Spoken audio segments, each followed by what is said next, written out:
Russia has mounted another attack on the country a day after 51 people were killed in the city of Poltava. Officials in the western city of Lviv say at least 7 people, including a teenage girl, were killed. Explosions were also heard over the capital, Kyiv, as air defences tried to down Russian missiles. Now, these are some of the pictures we had from Lviv during the early hours, where, as I said, officials say 7 people were killed and at least 30 others were injured during the air attacks early on Wednesday.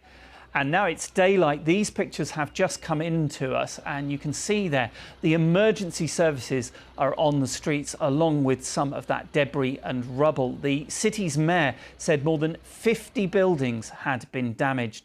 Now, the Ukrainian military said the whole country had been placed under an air alert. Meanwhile, rescue workers are continuing to search the rubble of a military institute in Poltava for survivors of Tuesday's attack there.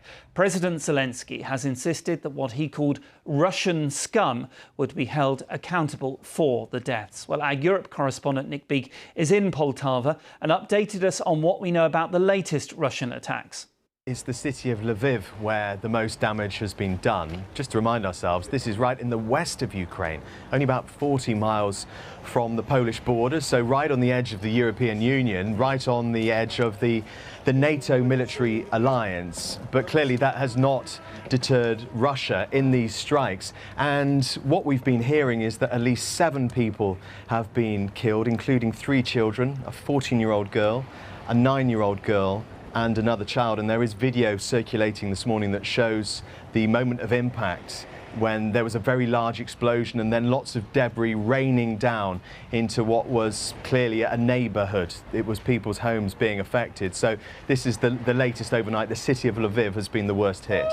Meanwhile, where you are, rescue workers still searching through the rubble.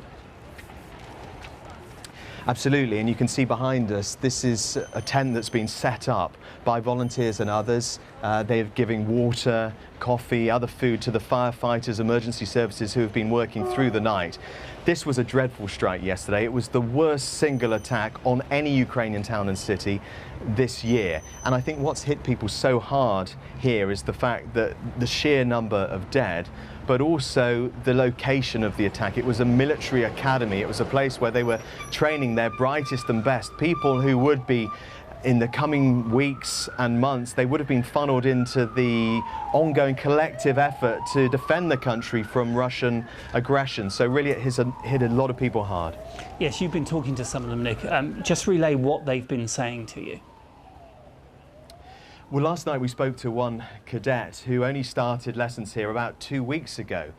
And he was saying that it was about this time yesterday morning, the lessons had just started at the academy, and the 2 ballistic missiles came in very short succession. He said a lot of people were outside, and so people simply didn't stand a chance. They didn't have any sort of opportunity to take shelter, to go somewhere safe. We spoke to one woman, she's actually a neighbour in this block here. She said her window was completely smashed by what happened, and she said this hit her personally because her husband's away on the front line in the Donbass fighting, and the fact this was a military training academy is something she says has affected not just people there but also this wider community. And also we heard from the First Lady of Ukraine yesterday, as well as President Zelensky himself, and she was saying that this was a really shocking tragedy for the whole of her country. Yeah, you mentioned President Zelensky. He's called them Russian scum, and they would be held accountable for the deaths. That's going to be hard, though, isn't it?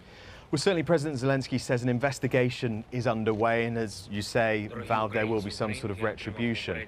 Hard to see what that may be. Certainly at the same time, President Zelensky has said if you look at what's happened here, he's imploring yet again his NATO allies, America, the UK, other countries in Europe as well, to do a lot more to protect Ukraine. He says, crucially, if they're given permission to use foreign-made long-range missiles to hit targets further into Russia, it will stop these sort of strikes, or certainly give a much more better level of protection, because the Russians won't be able to launch them in the first place. So far, President Zelensky has not got what he wanted, but says this, and as well as other strikes we've seen over the past 2.5 years, provide ample information to his allies that really a lot more needs to be done.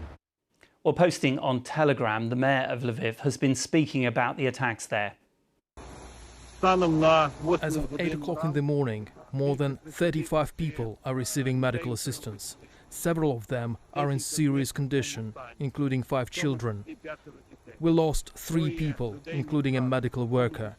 A lot of damage, more than 50 buildings. A large part is in the heart of our city, historical heritage. That's the mayor of Lviv.